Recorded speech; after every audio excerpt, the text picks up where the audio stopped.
Acts of the Apostles, chapter 23.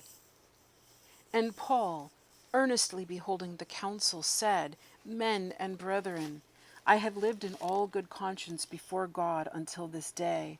And the high priest Ananias commanded them that stood by him to smite him on the mouth. Then said Paul unto him, God shall smite thee, thou whited wall, for sittest thou to judge me after the law, and commandest me to be smitten contrary to the law? And they that stood by said, Revilest thou God's high priest? Then said Paul, I wist not, brethren, that he was the high priest, for it is written, Thou shalt not speak evil of the ruler of thy people. But when Paul perceived that one part was Sadducees, and the other Pharisees, he cried out in the council, Men and brethren, I am a Pharisee, and the son of a Pharisee, of the hope and resurrection of the dead I am called in question. And when he had so said, there arose a dissension between the Pharisees and the Sadducees, and the multitude was divided. For the Sadducees say that there is no resurrection, neither angel nor spirit, but the Pharisees confess both. And there arose a great cry, and the scribes that were of the Pharisees' part arose and strove, saying, We find no evil in this man. But if a spirit or an angel hath spoken to him, let us not fight against God. And when there arose a great dissension, the chief captain, fearing lest Paul should have pulled in pieces of them, commanded the soldiers to go down and take him by force from among them, and to bring him into the castle.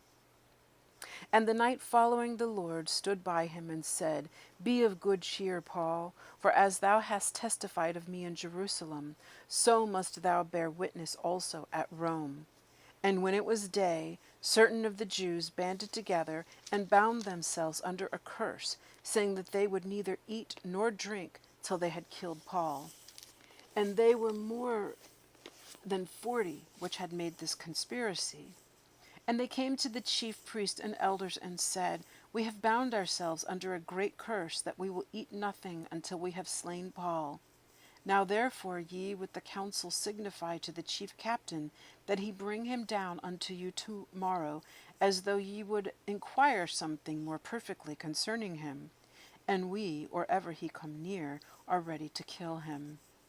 And when Paul's sister's son heard of their lying in wait, he went and entered into the castle and told Paul.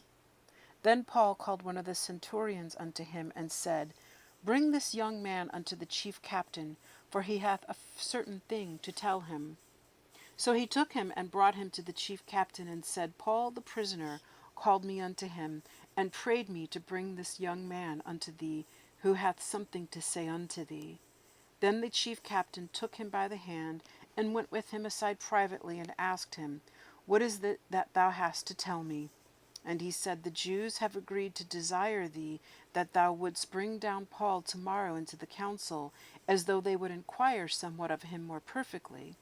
But do not thou yield unto them, for there lie in wait for him more than 40 men, who have bound themselves with an oath, that they will neither eat nor drink till they have killed him, and now they are ready, looking for a promise from thee.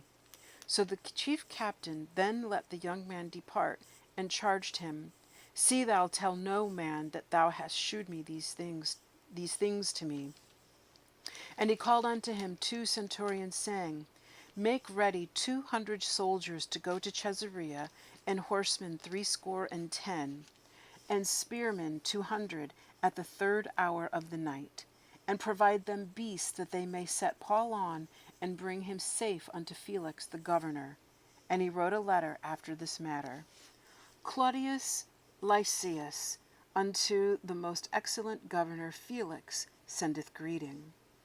This man was taken of the Jews, and should have been killed of them. Then came I with an army, and rescued him, having understood that he was a Roman. And when I would have known the cause wherefore they accused him, I brought him forth into their council, whom I perceived to be accused of questions of their law, but to have nothing laid to his charge worthy of death or of bonds. And when it was told me how that the Jews had laid wait for the man, I sent straightway to thee, and gave commandment to his accusers also to say before thee what they had against him. Farewell.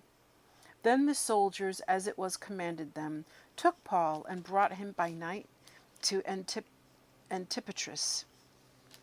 On the morrow they left the horsemen to go with him, and returned to the castle, who, when they came to Caesarea and delivered the epistle to the governor, presented Paul also before him. And when the governor had read the letter, he asked of what province he was, and when he understood that he was of Cilicia, I will hear thee, said he, when thine accusers are also come. And he commanded him to be kept in Herod's judgment hall.